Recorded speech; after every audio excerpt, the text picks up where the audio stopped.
اللہ فرماتے ہیں اللہ لا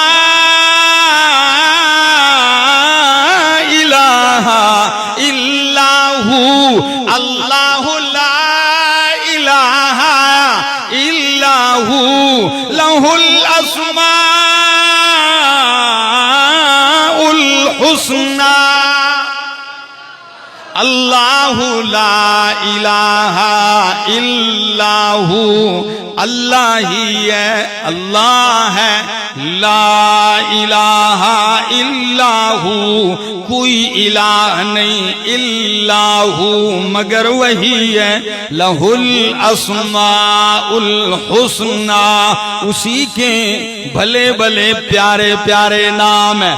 تین مقام میں نے آپ کے سامنے قرآن کریم کے نکالے، آیت نمبر بتلایا کہ اللہ فرماتے ہیں او لوگو میرے پیارے پیارے نام ہیں، مجھے ان ناموں کے واسطے وسیلے سے پکارو۔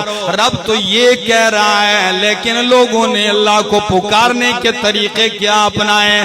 اللہ فلانے دا واسطی، فلاں کا واسطی، فلاں کا واسطی کہتے ہیں کہ نہیں؟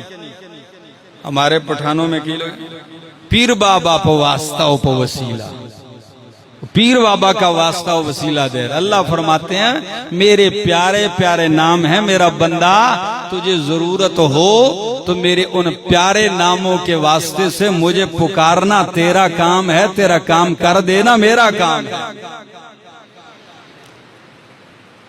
جن لوگوں کے نام پیش کرتا ہے مخلوقات میں، کبھی ان کی تعلیم پر بھی تو غور کر میرا بندہ، ان کی تعلیم بھی اگر دیکھے گا تو ان کی دعاؤں میں بھی میرا ہی نام آئے گا کہ وہ بھی مجھے میرے ناموں ہی سے پکارا کرتے تھے۔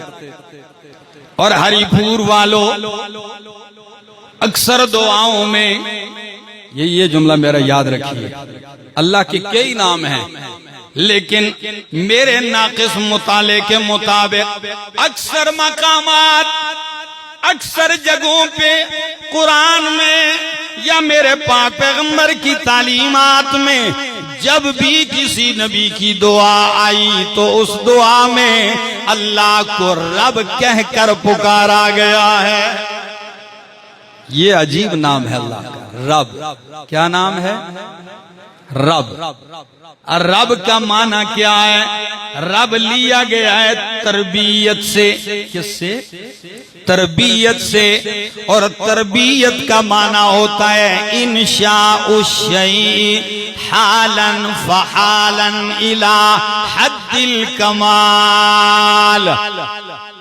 تربیت کہتے ہیں کسی چیز کو پرورش دینا، پالنا، سیڑھی بسیڑھی، ایک حال کے بعد دوسری حالت میں اس کی ضرورتیں پوری کرتے ہوئے پرورش کرتے کرتے یہاں تک لے جانا کہ وہ حد کمال تک، تمام تک پہنچ جائے۔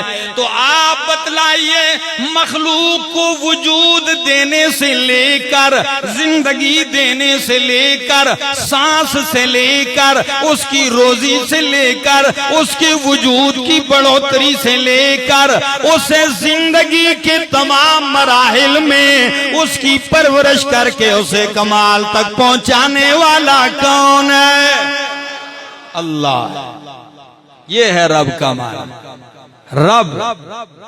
اگر آپ قرآن کا مطالعہ کریں، اب انشاءاللہ میں ذرا قرآنی آیات آپ کے سامنے پڑھتا ہوں، بلکہ ایک بات بتلاؤں کہ رب کا نام، اللہ کا جو اسم ہے رب، یہ قرآن کریم میں 900 سے زیادہ مقامات پر آیا ہے۔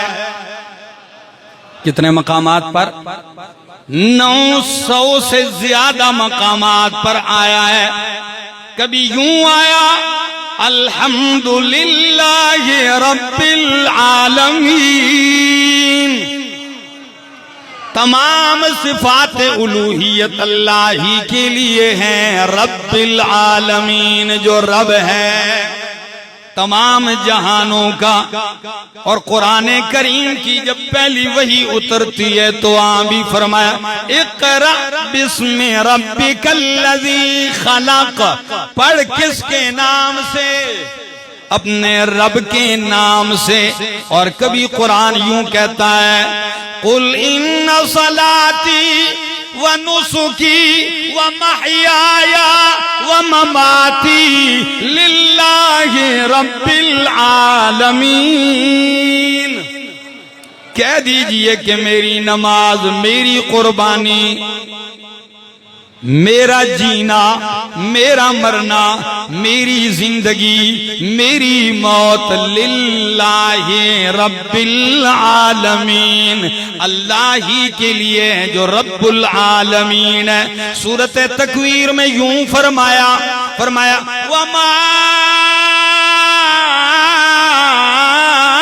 تَشَاءُونَ إِلَّا أَن يَشَاءَ اللَّهُ رَبُّ الْعَالَمِينَ، اور تم نہیں چاہ سکتے مگر یہ کہ چاہے کون؟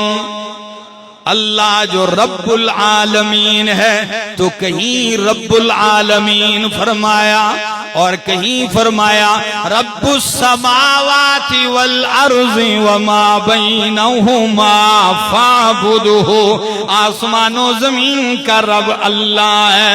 کبھی یوں فرمایا رب اغفر، اللہ اکبر۔ ذرا آپ توجہ کیجئے، میں قرآنی آیات پڑھتا جا رہا ہوں۔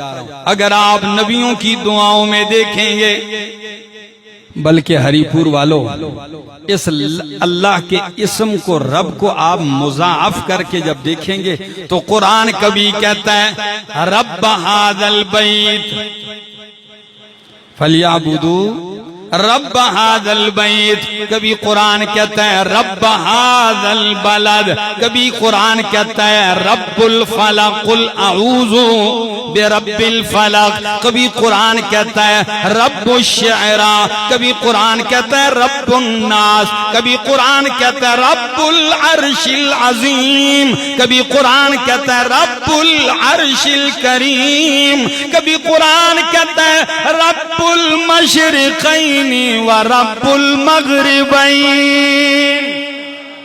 اس انداز پہ غور کیجیے۔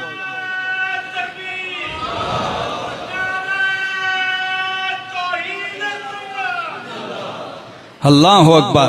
فرمایا اور کبھی قرآن کہتا ہے رب المشارق والمغارب، کبھی قرآن کہتا ہے رب السماوات والارض وما بینہما، کبھی قرآن کہتا ہے ربکم ورب آبائکم، تمہارا رب ہے، تمہارے آبا و اجداد کا رب ہے۔